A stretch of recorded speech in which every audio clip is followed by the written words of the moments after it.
तुम्ही कधी असा दिवस पाहिला आहे का, जेव्हा तुमच्या मनात खूप काही असतं पण बोलायला एकही माणूस नसतो?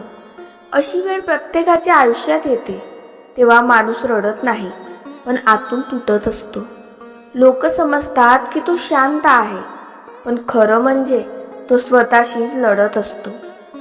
जीवन आपल्याला प्रत्येक दिवशी काही ना काही शिकवत असतं.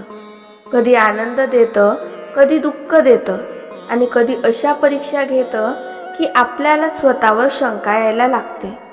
पण अशा वेळी एक गोष्ट लक्षात ठेवा, वाद करून प्रत्येक लढाई जिंकता येत नाही.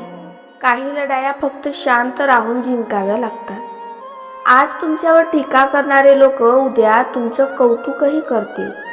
म्हणून प्रत्येक शब्दाला उत्तर देण्यात आयुष्य वाया घालवू नका. तुमचं कामच तुमचं उत्तर बनू द्या.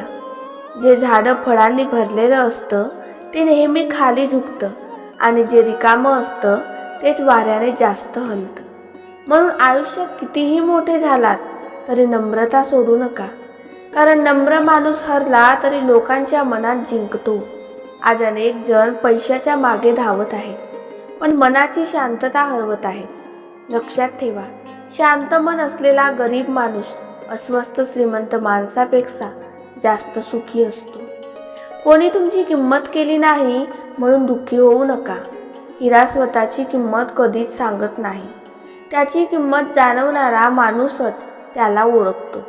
तसंच तुमचंही आहे. तुमचं चांगुलपण प्रत्येकाला समजेलच असं नाही, पण म्हणून चांगुलपणा सोडू नका. एक दिवस तुमच्या चांगल्या कर्माचं फळ नक्की मिळेल. आयुष्य खूप छोटं आहे. राग, द्वेष आणि अहंकार यामध्ये ते वाया घालवू नका.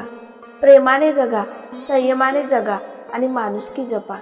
कारण शेवटी लोक तुमच्या पैशाची नाही तर तुमच्या स्वभावाची आठवण ठेवतात. म्हणून शांत राहा, पण कमकुवत बनू नका.